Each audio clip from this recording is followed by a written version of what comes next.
time ইটলৈ স্বাগতম জনাইছো ষ্টুডিঅ'ত মই বন্দিতা লৈ আহিছো জে কলিফল প্ৰেজেন্স ফাৰ্ষ্ট অন টাইম ইট বজালিত সংঘটিত হৈছে চাঞ্চল্যকৰ ঘটনা কিয়নো শুই থকা অৱস্থাতে অৰ্থাৎ খোৱাপাতিতে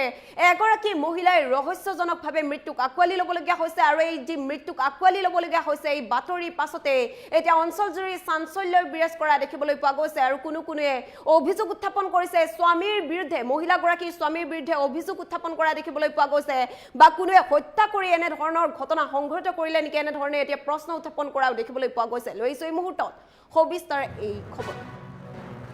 বজালিত সংঘটিত হৈছে চাঞ্চল্যকৰ ঘটনা এক অতিকৈ চাঞ্চল্যকৰ ঘটনাই জোকাৰি গৈছে সমগ্ৰ বজালি কিয়নো এগৰাকী মহিলাই খোৱাপাতিতে ৰহস্যজনকভাৱে মৃত্যুক আঁকোৱালি ল'বলগীয়া হৈছে খোৱাপাতিতে ৰহস্যজনক মৃত্যু এগৰাকী মহিলাৰ আৰু মৃত মহিলাগৰাকী বজালিৰ কালীঘাটৰ দীপালী দাস বুলি চিনাক্ত কৰিব পৰা গৈছে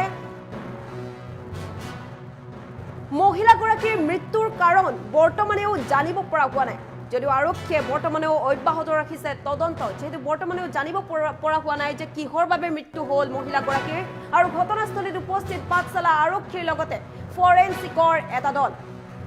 ইতিমধ্যে বৰ্তমানেও এই ঘটনা সন্দৰ্ভত তদন্ত অব্যাহত ৰখা বুলি জানিব পৰা গৈছে এই সমগ্ৰ ঘটনাই বজালি জোকাৰি গৈছে আৰু স্বামীয়ে পত্নীক হত্যা কৰাৰ গুৰুতৰ অভিযোগ উত্থাপন কৰিছে একাংশ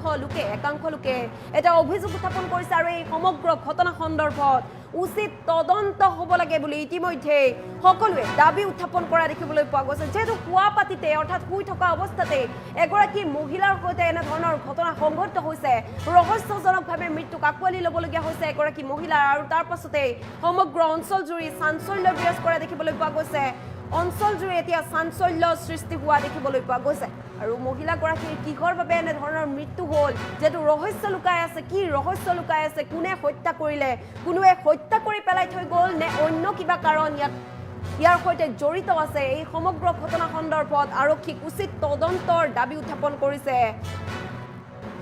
অঞ্চলবাসীয়ে আৰু যেহেতু এক অতিকৈ চাঞ্চল্যকৰ ঘটনা সংঘটিত হৈছে বজালিত আৰু ইতিমধ্যে যেহেতু জানিব পৰা মতে স্বামী আৰু একাংশ লোকৰ অভিযোগ অনুসৰি স্বামী আৰু পত্নীৰ মাজত কিছু মনোমালিন্য সংঘটিত হৈছিল আৰু তাৰ ফলস্বৰূপে বা তাৰ ফলশ্ৰুতিতে এনে ধৰণৰ ঘটনা সংঘটিত হ'ল নেকি একাংশ লোকে ইতিমধ্যে মন্তব্য প্ৰদান কৰিছে একাংশ লোকে প্ৰশ্ন উত্থাপন কৰিছে যে স্বামীৰ বিৰুদ্ধেও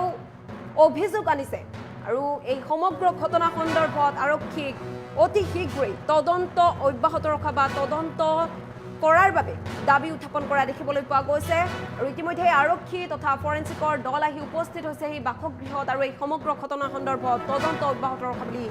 জানিব পৰা গৈছে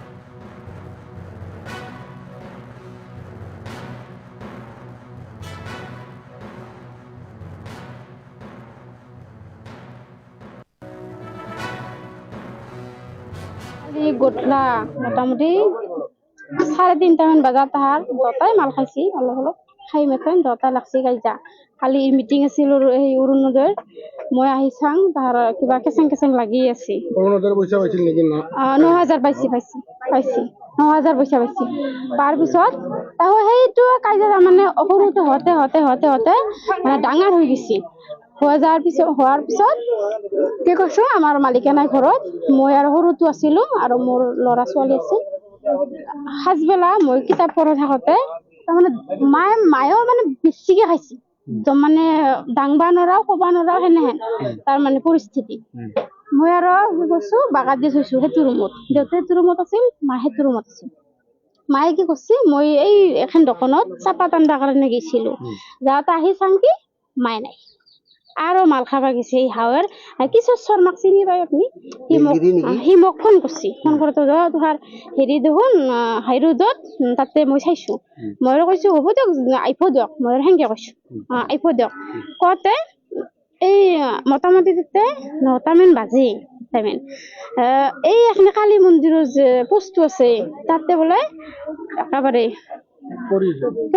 পৰি আছে আৰু কৰি থাকোতে এটা মানুহ মোক মাত পাইছি তোমাৰ কাবাই তাতে মানে একদম বেবিচাৰকে পৰি আছে এতিয়া মইতো মাইকী মানুহ যাব লাগিব মতাও যেতিয়া ঘৰ দেৰি গাইছি তে মই আৰু মোৰ এটা ল'ৰা আছে 10 বছৰ হৈছে সি আৰু মোৰ শহুৰে মানে দাঙি লৈ আহিছো আহি মেখন ঘৰৰ ভিতৰত শুই বাগাত দিছো মানে সেইটো আজি বুলি নহয় আজি মোৰ 11 বছৰ হৈছে বিয়া হোৱা 11 বছৰ সেইটো মানে ৰুল চলি আছে পৰি থাকা কিবা থাকা বা মাল খাই কাজিয়া কৰা কিবা কৰা সেইটো আজিৰ বুলি নহয় সদায় সেইটো সদায় শহুৰে তাৰ মানে কি বেবিচাৰ অলপমান আছিল কাৰণে দুই এক থাপাতো